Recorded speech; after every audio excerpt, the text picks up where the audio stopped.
अब वो हाथ उनके पीछे जाकर एक मछली को, जो उनके बगल में ही तैर रहा था, उसे पकड़ के उस पेड़ के ऊपर उठा लेता है। और ये देख के रघु के मामा तो बहुत ही ज़्यादा डर गए थे, क्योंकि ऐसी चीज़ उन्होंने ज़िंदगी में कभी नहीं देखा था। अब इसे देखकर रघु के मामा तो बहुत ही ज़्यादा डर गए थे। वो क्या किया, एकदम से वहाँ से उठकर तेज़ दौड़ लगाई और एकदम से अपने घर की तरफ दौड़ने लगा। और रघु की मामी वो भी उसके पीछे पीछे जाने लगी। अब थोड़ी देर दौड़ने के बाद उन्हें एहसास होता है कि हम लोग तो एक ही जगह बार बार आ रहे हैं। मतलब वो जो पेड़ था वो घूम फिर कर उस पेड़ के पास ही आ रहे थे, बल्कि वो दौड़ रहे थे अपने घर की तरफ। अब रघु के मामा बहुत ज़्यादा डर गए थे। उन्हें पता नहीं चल रहा था कि क्या किया जाए। उन्होंने सोचा कि आवाज़ लगाए, शायद आसपास कोई है, मदद करने आ जाए। तो वो लोग चिल्लाने लगे, बचाओ बचाओ करके चिल्लाने लग गए। अब कोई भी नहीं था, सिर्फ वो दोनों ही थे। अब क्या ही कर सकते हैं। उसके बाद रघु के मामा क्या करते हैं कि थोड़ा सा अपने अंदर हिम्मत लेकर उस पेड़ की तरफ जाते हैं। रघु की मामी रोकती है उसे, अरे तुम पागल हो गए हो क्या? एक तो इतनी खतरनाक चीज हमने देखी, ऊपर से तुम उसी पेड़ की तरफ जा रहे हो, मत जाओ उस पेड़ की तरफ। ऐसा मना किया। अब रघु के मामा कहते कि इसके बगैर कर भी क्या सकते हम, क्योंकि वो लोग भाग रहे थे, घूम फिर के एक ही जगह पर आ गए थे, अब क्या ही करें। तो उसका मामा क्या करते कि जाता है उस पेड़ के पास, जाकर ऊपर की तरफ देखते हैं, आखिर ये है कौन। मैंने पहले ही बताया था कि गांव के साइड जो लोग रहते हैं ना, वो काफ़ी ज़्यादा हिम्मत वाले होते हैं। वो भी थोड़ी देर के लिए डर गया था, पर अब क्या करें, कोई उपाय भी तो नहीं है। अब क्या ही कर सकते, घर भी नहीं जा सकते। इसीलिए वो पेड़ के पास जाता है और ऊपर की तरफ देख के बोलता है कि आखिर तू है कौन, क्या चाहता है तू, हम लोगों ने तेरा क्या बिगाड़ा है। अब पेड़ से जवाब आता है कि तुम लोग बहुत अच्छा मछली पकड़ते हो, यहाँ से मछली भी ले गए मेरा, अब मैं क्या खाऊंगा।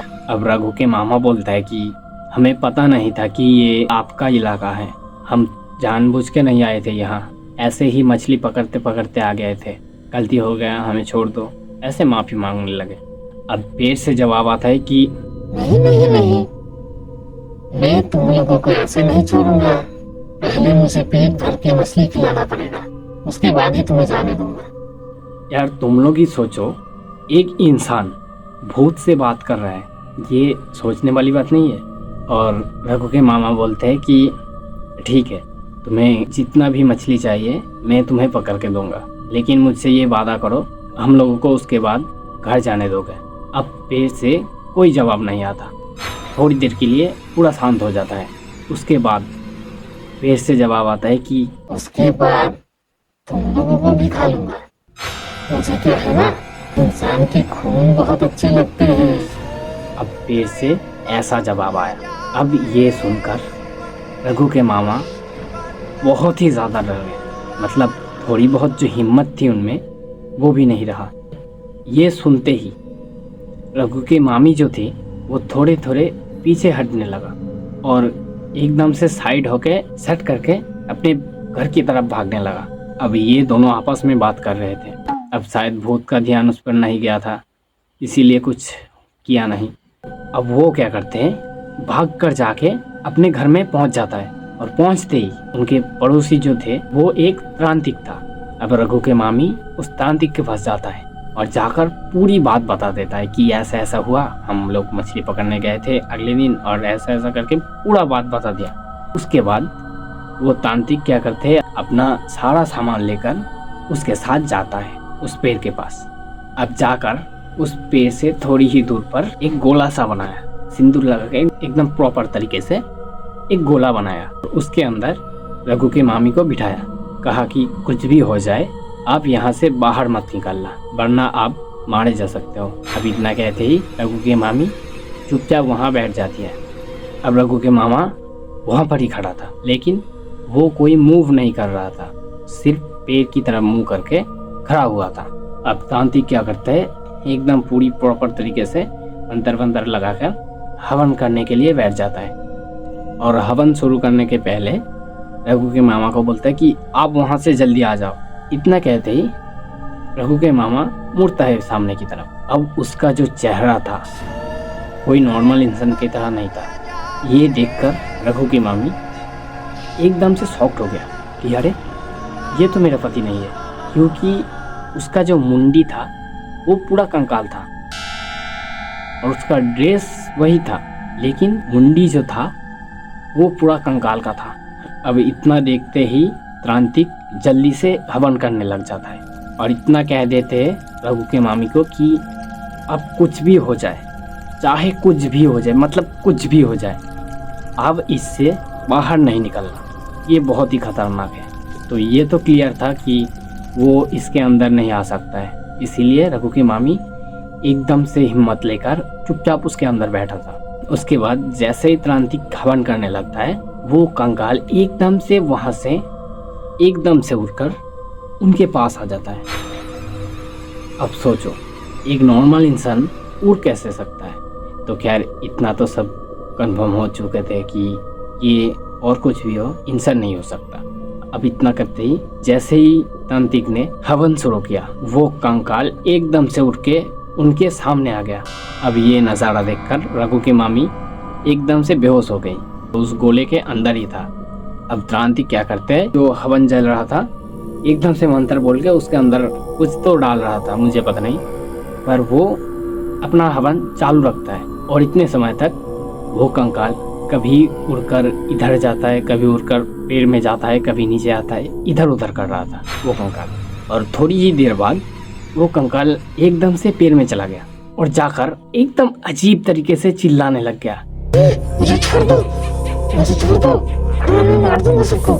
मतलब उसे कोई मार रहा था, ऐसा कर रहा था वो, और एकदम से चिल्ला रहा था। उसके बाद वो भीड़ से बहुत ही अजीब अजीब आवाज़ें निकाल रहा था, मतलब वो पेड़ से बहुत ही अलग तरीके से आवाज़ें निकाल रहा था जो एक इंसान नहीं निकाल सकता। तो ये तांत्रिक अपना हवन चालू रखता है, पूरे आधा घंटे ये मंत्र चालू रखता है। उसके बाद एकदम से रघु के मामा का जो बॉडी था एकदम से नीचे गिर जाता है, मतलब वो कंकाल जो था इसे छोड़ देता है। उसके बाद वो कंकाल बोलता है कि मैं यहाँ से चला जाऊँगा, मुझे छोड़ दे। अब तांत्रिक कहता है कि तू जितने दिन यहाँ रहेगा ऐसे ही सारे लोगों को परेशान करेगा, तुझे तो मैं आज नहीं छोड़ूंगा। तो इतना कहते हैं तांत्रिक, और उसके बाद वापस से मंत्र बोलते हैं। कुछ मंत्र बोल के वो जो हवन जल रहा था वहाँ से एक लकड़ी उठाया और उस पेड़ की तरफ गया, उस पेड़ को आग लगा दिया और वो पेड़ एकदम से आग पकड़ लेता है। उसके बाद वो पेड़ जलने लगा और ऊपर से वो कंकाल की चीखने की आवाज़ें सुनाई थी, मतलब एकदम जोर जोर से आवाज़ें आने लगी। उसके बाद वो कंकाल क्या करता है कि बिल्कुल पेड़ के साइज में हो जाता है, एकदम बड़ा साइज का हो जाता है, उस पेड़ के जैसा लंबा। जैसे ही आग पड़ी वो कंकाल जलने लगा और जोर जोर से चिल्लाने लगा था कि उसे ना मारा जाए। पर पंडित तो ये अच्छी तरीके से जानते हैं कि इसे अगर छोड़ दिया तो ये आगे भी ऐसा ही करेगा। उसके बाद वो कंकाल एकदम से जल के राख हो जाता है।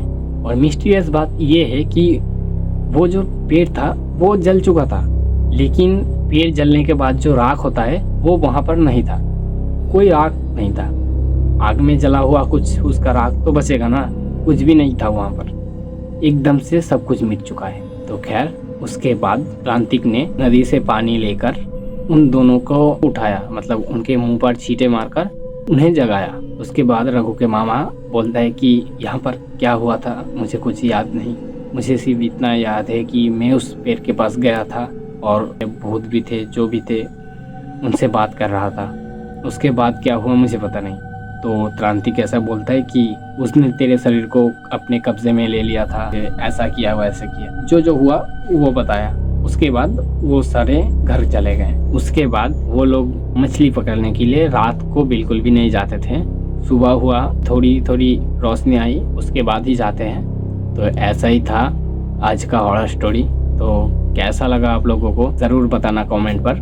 और जिसने अभी तक मेरे इस हॉरर चैनल को सब्सक्राइब नहीं किया तो यहाँ पर सब्सक्राइब बटन है, तो प्लीज़ सब्सक्राइब कर लेना और ऐसे ही हॉरर वीडियो के लिए कमेंट कर देना। तो खैर आज के लिए इतना ही, मिलते हैं नेक्स्ट वीडियो में।